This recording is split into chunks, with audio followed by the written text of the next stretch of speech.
Nous avons appris ce matin que les États-Unis ont lancé des consultations auprès de leurs alliés principaux quant à la possibilité d'imposer de nouvelles sanctions à la Chine si Pékin apporte un soutien militaire à la Russie dans sa guerre contre l'Ukraine.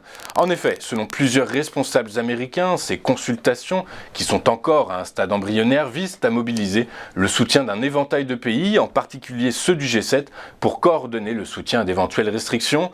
Pour le moment, nous ne savons pas spécifiquement quelles seront les sanctions, mais elles devraient être d'ordre économique et viseraient principalement les institutions bancaires chinoises en leur bloquant l'accès au marché américain. Les négociations commerciales entre distributeurs et industriels pour fixer les prix de l'agroalimentaire se sont achevées hier soir. Arrêtées au 1er mars à minuit, les discussions étaient scrutées de près dans un contexte inflationniste qui fait craindre de nouvelles hausses de prix. Mais alors que les patrons des principales enseignes de distributions agroalimentaires alertaient les pouvoirs publics et l'opinion d'une hausse énorme à venir, il semblerait, selon plusieurs sources, que ces négociations commerciales 2023 débouchent sur des hausses de prix de l'ordre de 10 à 12%.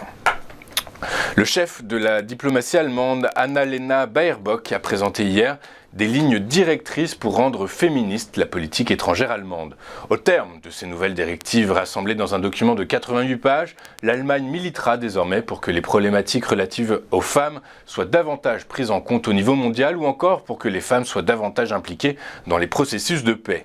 Elle fera aussi en sorte que ces 12 milliards d'euros d'aide au développement aillent davantage vers des projets luttant contre les inégalités de genre. Ceci étant, les détracteurs de cette stratégie craignent qu'une posture jugée trop moralisatrice ne soit contre-productive et avance l'exemple de la Suède dont les relations se sont tendues avec certains pays en raison de ses prises de position.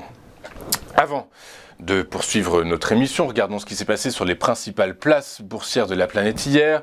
Les principales bourses européennes ont clôturé la journée en ordre dispersé. Paris et Francfort ont terminé la journée en baisse, lestés par la hausse des rendements obligataires qui ont inscrit de nouveaux plus hauts.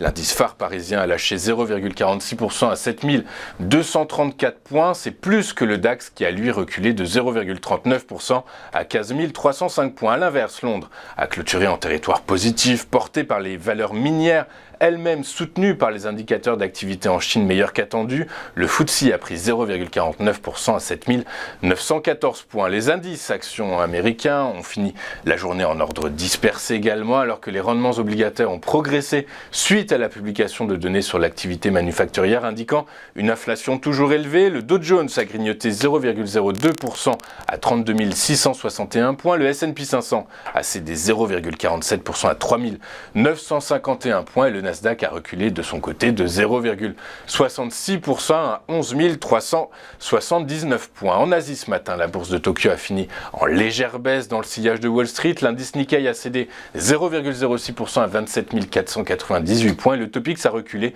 de 0,16% à 1994 points. En France, 3 secteurs d'activité ont fini la journée à contre-courant de l'ambiance générale. Les hausses sont légères mais présentes. Les biens de consommation ont pris 0,22%, les industries 0,06% et la tech 0,05%. Parmi les principaux replis, nous noterons celui des financières qui ont cédé 1,68% malgré la hausse des taux longs. Le secteur a souffert du recul du titre de BNP Paribas alors que l'État belge, premier actionnaire de la banque, a réduit sa participation d'un tiers. Suivent les utilities et la santé avec des baisses respectives de 1,34% et 1,29%. Eramet a clôturé en hausse pour la 3e séance consécutive et a fini en tête du SBF 120. À l'instar du secteur minier, le groupe bénéficie des bons indicateurs d'activité en provenance de Chine qui laissent entrevoir une reprise de l'économie de l'Empire du Milieu. Le titre a pris 5,8% à 107,70 €.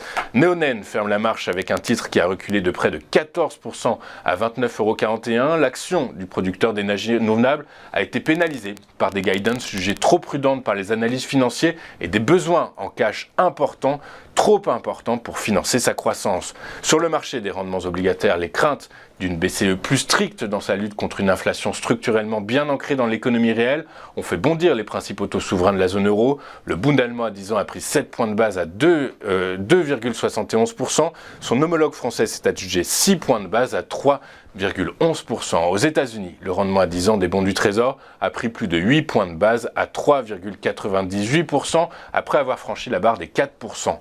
Les cours du pétrole ont fini en légère progression hier, poussés par de bons indicateurs indicateurs chinois qui renforcent la probabilité d'une reprise économique ainsi que par un rebond de la demande américaine de produits raffinés. Le prix du baril de Brent de la mer du Nord pour livraison en mai, dont c'était le premier jour d'utilisation comme contrat de référence, a grappillé 1,03% pour clôturer à 84,31 $. Le baril de WTI américain avec échéance avril a lui gagné 0,83% à 77,69 $. Enfin, du côté des cryptos, le Bitcoin a commencé le mois de mars sur un gain de 1,55% à 23 523 $. L'Ethereum a lui gagné 2,57% à 1654 $ l'unité. Nous allons marquer une toute première pause dans cette édition du 2 mars 2023 et juste après cette courte page de réclame, nous retrouverons Xavier Fenot, Xavier qui commentera pour nous les premiers échanges à la Bourse de Paris dans Chrono CAC. Tout de suite sur Téléfinance.